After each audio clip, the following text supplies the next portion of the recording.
The world government does not fear Yonko. They do not fear armies.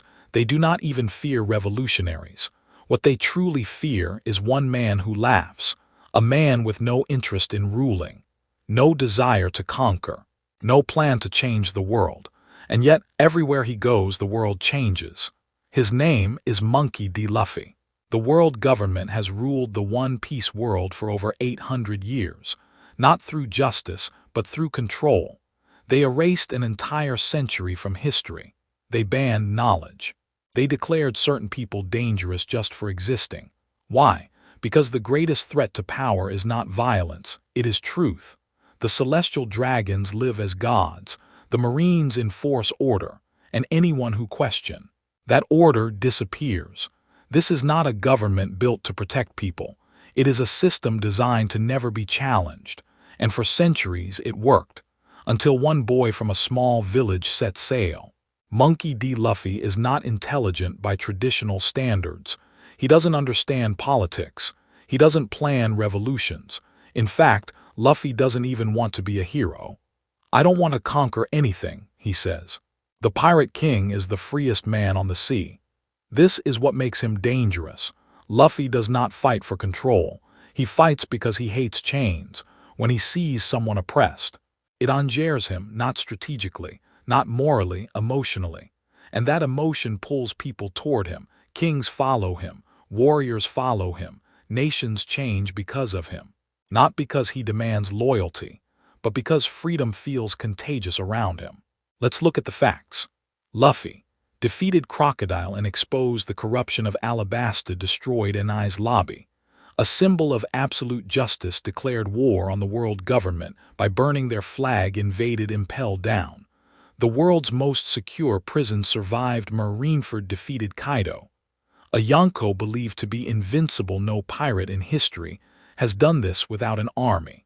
Luffy does it by accident, and that's terrifying, because you can't predict him, you can't negotiate with him, you can't control him. Every system the world government relies on collapses when Luffy shows up.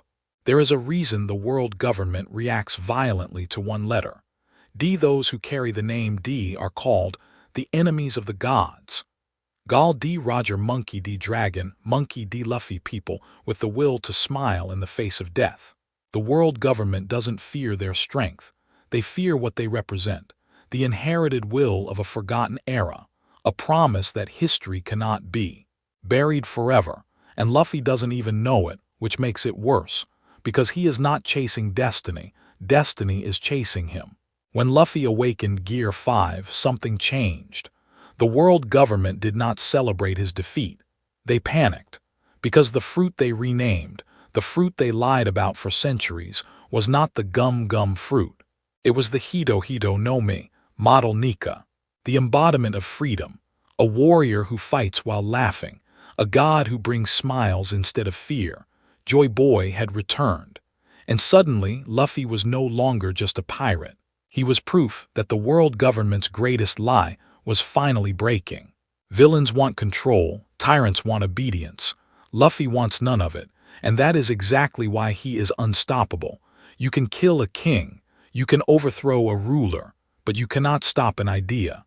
And Luffy is the idea that freedom belongs to everyone. He doesn't need to lead the world. He just needs to exist. One day, the world government will fall.